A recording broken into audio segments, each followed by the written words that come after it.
proceso de amparo, en el que los plazos eran abreviados y en los que era imprescindible responder por parte del servicio jurídico, sobre el que tenía responsabilidad, la demanda promovida por la doctora Hayton. En aquel momento,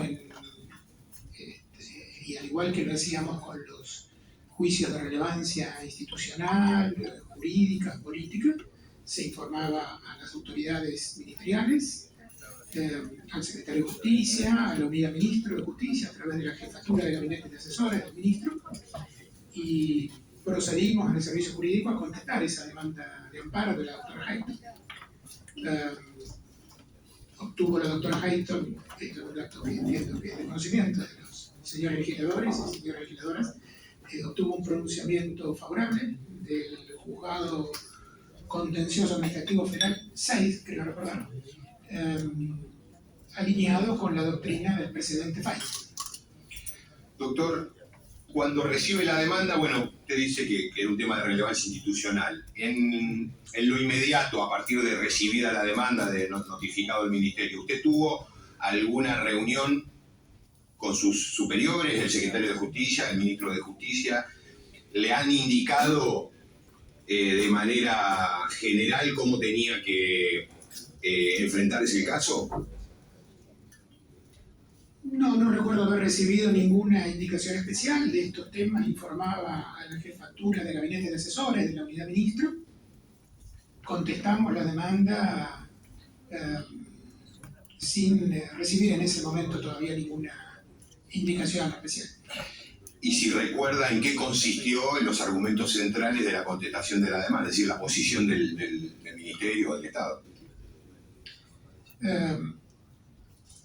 Tendrá usted presente, señor diputado, que ya para ese entonces, en virtud de la doctrina Fay, la postura defensista del Estado, bueno, estaba de algún modo, si se quiere, condicionada, ¿no?, por aquel fallo de la Corte, pero el planteo que desde un primer momento, desde el caso Fay mismo, sostenía el Estado Nacional a través del Ministerio de Justicia, era que los puntos definidos como sujetos a reforma, ¿no?, la ley que habilitó la reforma constitucional del 94, no implicaban un condicionamiento para que la constituyente tuviera que atenerse de una manera tan literal o tan estricta, ¿no?, a los términos de la ley declarativa de la necesidad de reforma.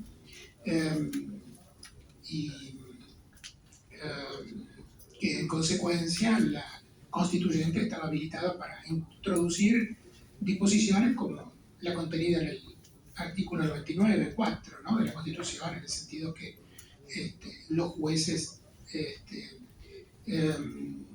sin perder la inamovilidad, ¿no?, que es la garantía que da la Constitución, podían quedar sujetos a un plazo, ¿no?, en cuanto a la vigencia de sus designaciones, 75 años en este caso.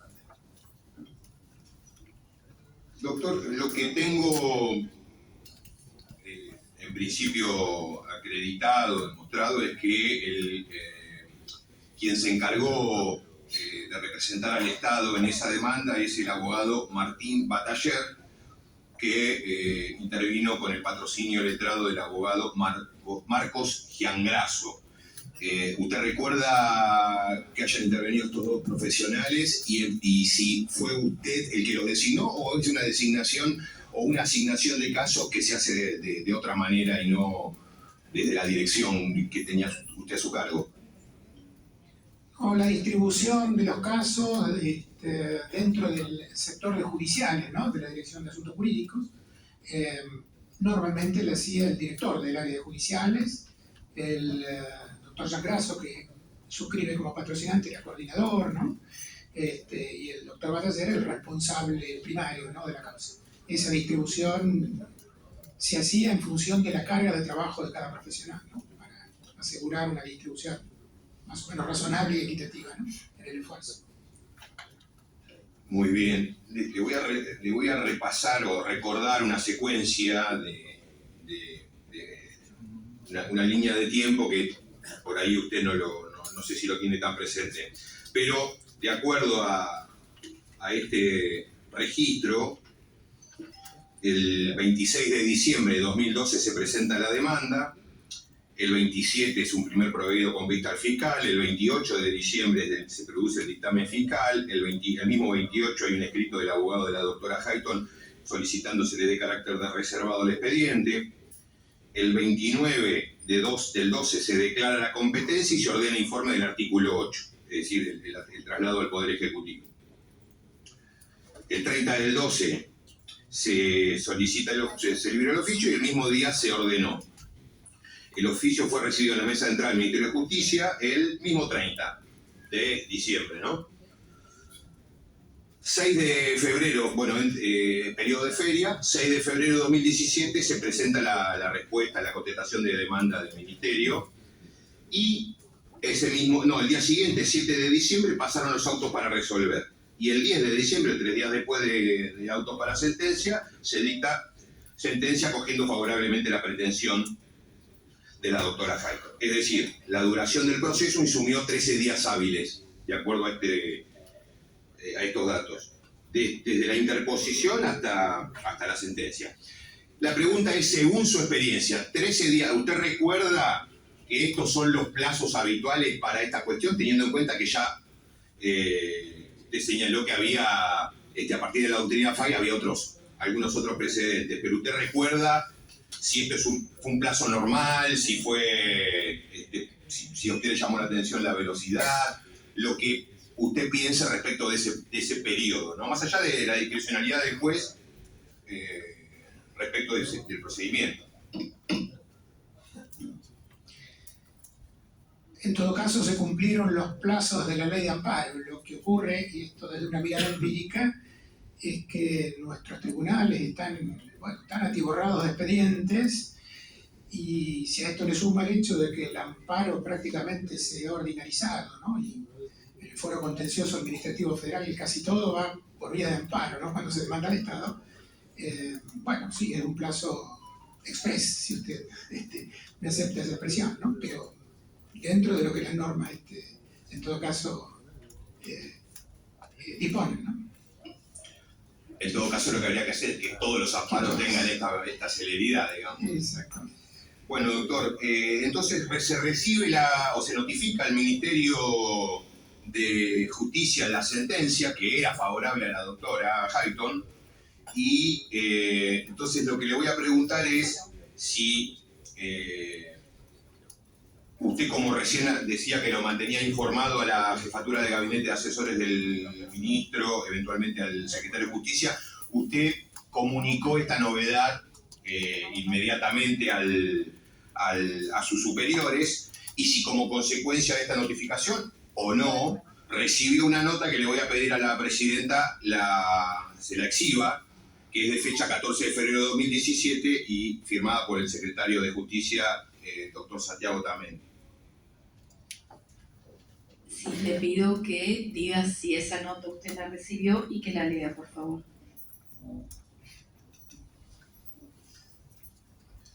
La primera parte de la pregunta del señor diputado nacional, sí, informé de la sentencia a las autoridades ministeriales y recibí una nota que, ha pasado 6 años, pero entiendo que sí está la nota que recibí.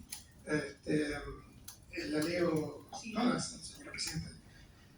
Tengo el agrado de dirigirme a usted, suscribe el secretario de Justicia, en relación al fallo dictado por el Juzgado Nacional de Primera Instancia en lo contencioso administrativo federal número 6 en los autos caratulados Hayton del Orasco y Elena Inés contra Estado Nacional sobre amparo, ley 16986, expediente número 83656-16, mediante el cual se acoge favorablemente la pretensión de la magistrada accionante. En atención a sus términos y en aras de evitar un dispendio jurisdiccional innecesario, autorízase a esa Dirección General a consentir el fallo arriba mencionado. Sin otro particular, saludo a usted muy atentamente. Firma el secretario de Justicia, el doctor Santiago Otamendi. Entonces, ¿recuerda haberla recibido, doctor? Sí. Perfecto. Y accionó en consecuencia, es decir, presentó, ¿cómo fue la forma en que consintió el fallo?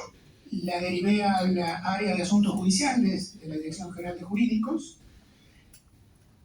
Pasados 6 años yo no podría asegurarle si la conducta fue simplemente no presentar recurso de apelación, que es lo que hubiera podido articular el Estado Nacional, o si se presentó un escrito muy breve acompañando esta notita y consintiéndolo expresamente. Lo cierto es que la representación estatal consintió el fallo. No puedo asegurarle si fue de una manera expresa, con un escrito, o simplemente dejando transcurrir el plazo. Muy bien. No lo tengo presente. Pero está perfecto y se entiende perfectamente. Yo, Presidenta, voy a pedir que se requiera al Ministerio de Justicia y Derechos Humanos, que así como nos envió la nota presentada, la que acaba de leer el doctor Díez, nos remita copia certificada de la contestación. Podríamos poder pedirle copia certificada de la demanda de la doctora Jaito, la contestación de la demanda del Estado y la confirmación de la instrumentación del desistimiento, si fue expresa o si se dejó pasar el tiempo y no se interpuso apelación. Así que lo dejo expresamente pedido para que se sustancie esa diligencia. Doctor Díez, usted habló de la doctrina FAI, pero como abogado o director de asuntos jurídicos del Ministerio, ¿usted recuerda haber intervenido en otros expedientes? Sí, perdón. Sí, diputado Talia, disculpe que lo interrumpa. Acá me informan mis asesores que ya tenemos el expediente y el Ministerio de Justicia no presentó nada, dejó pasar el plazo. Esa Perfecto. fue la tesitura que Muy adoptaron. bien, bueno, perfecto. Entonces, digo, si había algún antecedente de esta forma de extinción del proceso en casos similares, ¿no? Que usted recuerde si intervino.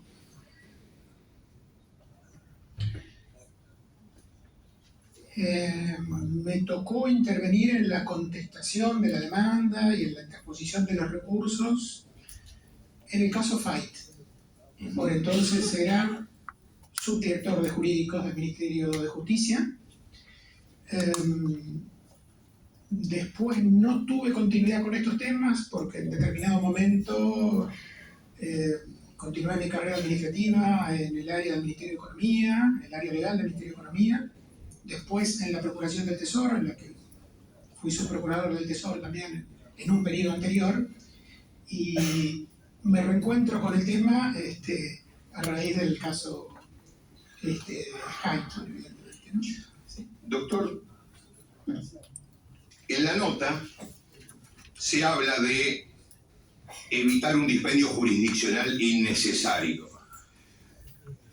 Es una pregunta dividida en dos. ¿Le explicó el doctor Otamendi el sentido de esa frase?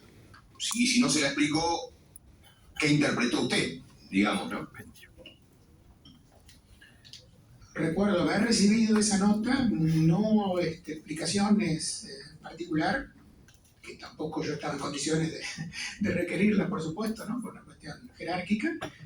Y mi interpretación, esto ya no es una apreciación de un hecho, sino algo subjetivo, es que está vinculado con el precedente FAIT, ¿no? Parece estar vinculado con el precedente FAIT. Esto es que al final del camino la Corte iba a fallar en el mismo sentido que en primera instancia.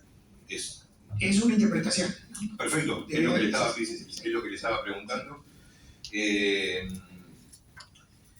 ¿Usted sabe hasta cuándo siguió en ese periodo como jefe o director de asuntos jurídicos? ¿Cuánto tiempo después de febrero de 2017, que es cuando se presentó la fecha de la nota? 2 meses más, hasta abril del 2017. Después continué en el Ministerio de Justicia como asesor, ¿no? Sin funciones de responsabilidad. Sin ser director. Claro, O sea que estaba en el ministerio cuando se produce la sentencia en el fallo Schifrin. ¿Usted lo cree? Sí.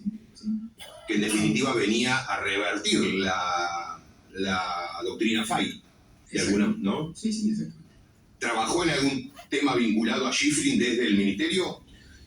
No, porque todo el desarrollo del caso Schifrin, dado que el fallo de la Corte data, si mal no recuerdo, de marzo, ¿no?, del 2017, todo el desarrollo procesal tuvo lugar cuando yo no estuve en el Ministerio de Justicia, sino que desde principios del 2008 hasta diciembre del 2015 tuve otras funciones, ¿no?, el Ministerio de Economía y Procuración del Tesoro. No trabajé en el caso Schifrin en particular.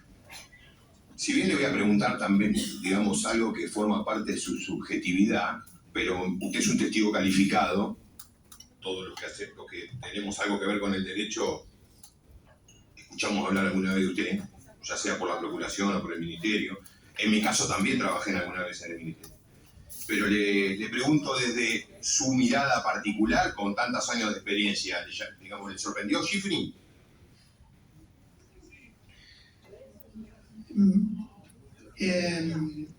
Le comentaba que me tocó trabajar personalmente como parte del equipo del Ministerio de Justicia en la defensa de la constitucionalidad del 99.4 de la Constitución en el caso Fights. Desarrollamos argumentos de los que estuve siempre convencido, en lo personal. Nunca estuve convencido del razonamiento de la Corte en el fallo dictado en el 99 en el caso Fights. La línea de razonamiento de Schifrin me parece, bueno, yo humildemente y respetuosamente, para con los distintos criterios que puedan existir sobre el tema, bueno, digo que me siento totalmente convencido de que es un razonamiento acorde, ¿no?, a los estándares constitucionales, el del fallo Schifrin, pero estamos en el terreno de las opiniones, ¿no? Exacto, es lo que le pedí. Ahora, yendo al terreno de los hechos, en esta etapa, en esa línea de tiempo que va desde que contestaron Hayton de Nolasco hasta que se produce el desistimiento por vencimiento de plazo para apelar, en algún momento de ese periodo de trabajo con el tema Hayton, ¿se habló del tema Schifrin? ¿Se vinculó esta cuestión con otro expediente que estaba dando vueltas en la Corte? No, recibí la instrucción del secretario de Justicia, que leímos hace un rato. El listado de causas de relevancia institucional, entre ellas el caso Schifrin, estaba en manos de las autoridades a las que se le había informado, ¿no?, de los casos con relevancia jurídica, institucional o económica, pero en lo personal no tuve oportunidad de participar de ningún debate jurídico sobre el tema, sobre el caso. Este listado de temas relevantes que acaba de señalar, ¿usted lo conocía por su función o porque la Corte había hecho algún anuncio del estilo que hizo la semana pasada, creo, en donde habló de cuáles iban a ser los temas que van a tratar durante el año? No, era el listado de temas relevantes desde nuestra perspectiva como servicio jurídico, ¿no? Y de lo que interpretábamos que tenía que estar particularmente informada la autoridad política ministerial. ¿Usted recuerda si esto que acabo de decir pasó ese año, 2017? Es decir, la Corte anunció cuáles iban a ser los temas de agenda del tribunal. No sé si lo recuerda, ¿eh? Yo tampoco lo recuerdo. No lo recuerdo. Muy bien. Con respecto, bueno, está claro que usted recibió la indicación del doctor Otamendi, que era el secretario de Justicia. Con el ministro Garabano, ¿en algún momento conversó, cruzó alguna idea, opinión respecto de esto, a título personal o a través de alguno de los asesores de lo que usted denominó jefatura de gabinete de asesores? Creo no equivocarme, no sé si el ministro estaba en alguna misión oficial cuando recibimos la notificación del fallo, por eso la respuesta la tuve del secretario de Justicia. No recuerdo haber tenido en esas horas, en definitiva, porque eran 48 horas, ¿no?, para apelar ese fallo. No recuerdo haber tenido otro tipo de debate, ¿no? Recibí la indicación en el sentido que antes mencionado. Perfecto. Y en este marco,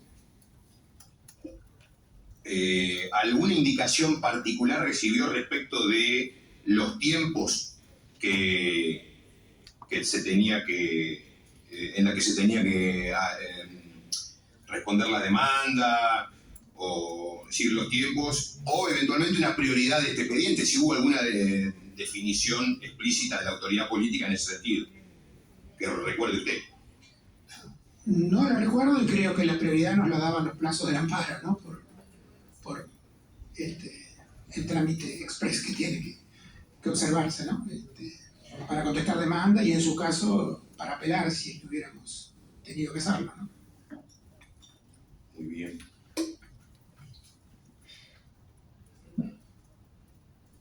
Sí, el diputado Ortega de... Sí, sigo después. Sigue después. Sí, diputado López. Sí, ¿qué tal? Sin entrar en el orden de las opiniones, sino de los hechos, le quería preguntar al testigo si de algún modo intervino en el año 2012 en el amparo, el juicio de conocimiento que había presentado el doctor Enrique Petracchi, juez de la Corte Suprema de Justicia de la Nación, y que el ministro de Justicia de la entonces presidenta Cristina Fernández de Kirchner retiró la apelación que tenía presentada en primera instancia. No estaba en el Ministerio de Justicia en ese tiempo y no tuve intervención alguna en el caso. Y este caso, el caso del juez de la Corte Petracchi y del ministro Alac, ¿fue analizado? ¿Es un caso que se analiza a la hora de tomar decisiones en materia del presente fallo, bueno, el artículo de la Constitución que impide a los jueces permanecer después de los 75 años?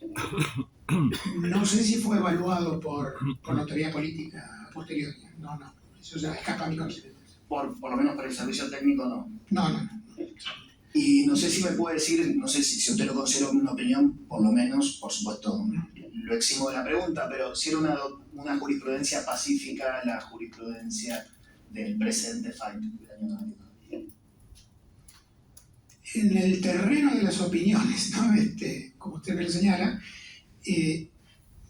era pacífica en el sentido que fue el caso que llegó a la Corte, donde la Corte se pronunció. No hubo otro caso. Ahora, lo cierto es que es un fallo del año 99, ¿no? Y ya la composición de la Corte, en los momentos que estamos señalando, ya en 2017 o en otros momentos intermedios que usted quiere ubicar, ya era una integración distinta a la de la Corte. No sé si esto de algún modo apunta a su inquietud. Uno tiende a ver como un estándar que tenemos dentro del funcionamiento del cuerpo de abogados del Estado, ¿no? Que nos sirve a nosotros como punto de referencia, pero que no es vinculante ni es obligatorio para la autoridad política, pero sí como criterio para quienes somos abogados del Estado. La doctrina de la Corte, cuando es coetánea, cuando es contemporánea, cuando la integración es la misma, es un punto de referencia insoslayable, porque uno debe suponer que a situaciones similares los pronunciamientos serán similares. Producido un cambio de integración de la Corte, y cuando los fallos ya dejan de ser contemporáneos a una nueva situación, pueden darse situaciones como la que termina produciéndose con Schifrin, ¿verdad? Pero no sé si interpreto hasta allí su inquietud. Absolutamente en exceso, y le agradezco su conocimiento. Le pido, Presidenta, yo no tengo más preguntas, pero sí que podamos incorporar el expediente 24669 de 2011, Petracchi Enrique Santiago contra Estado Nacional, sobre proceso de conocimiento, que no tengo acá dónde tramitó, pero me parece que sería un buen expediente para incorporar. Bien, se incorporará. Diputado López. Diputado Leito. Doctores, a su criterio, ¿debió apelarse?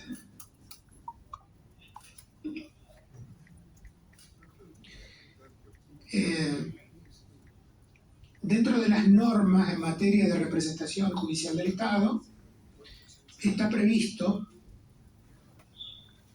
que los abogados del Estado tenemos la obligación de recurrir todo fallo adverso al Estado Nacional.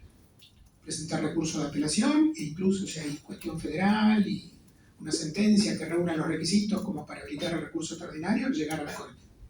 Es cierto también que esas normas contemplan que la autoridad política ministerial, ministros, secretarios, puedan tomar una decisión distinta.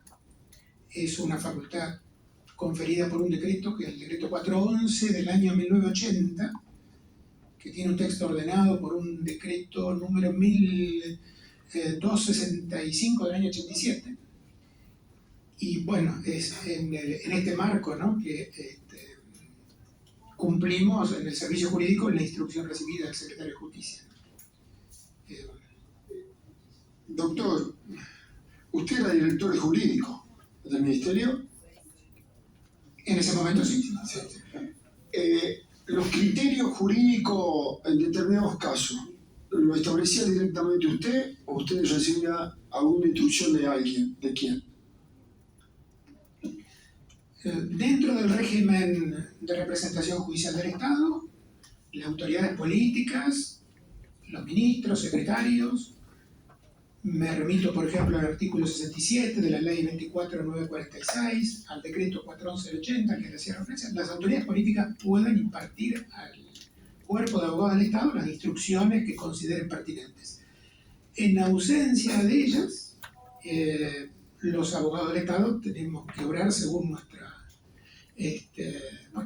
leal saber y entender jurídico, y a falta de otra indicación, retomando el comentario de hace unos instantes, efectuar todos los planteos defensistas que podamos en sostén de la legitimidad de los actos estatales y en su caso interponer los recursos pertinentes.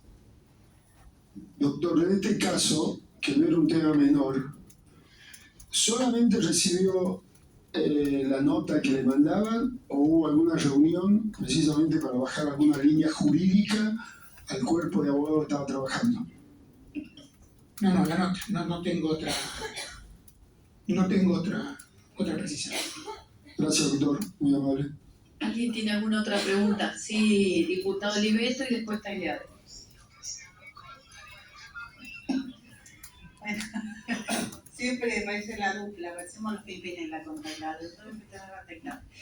Doctor, buenas tardes. Una pregunta, doctor. Usted ahora, ¿cuál es su función en la Procuración del Tesoro? Actualmente la de subprocurador, uno de los dos subprocuradores de la Procuración del Tesoro. ¿En materia administrativa, penal, en materia administrativa? Sí, bueno, no hay No es roles, no tienen roles. roles exactamente, tan específicamente definidos. Durante estos años en que usted se desempeñó como subprocurador en la Procuración del Tesoro, ¿apelaron todas las sentencias que llegaron a su conocimiento o alguna desistió de apelar? Le comento, la Procuración del Tesoro cumple un rol de coordinación, de supervisión, de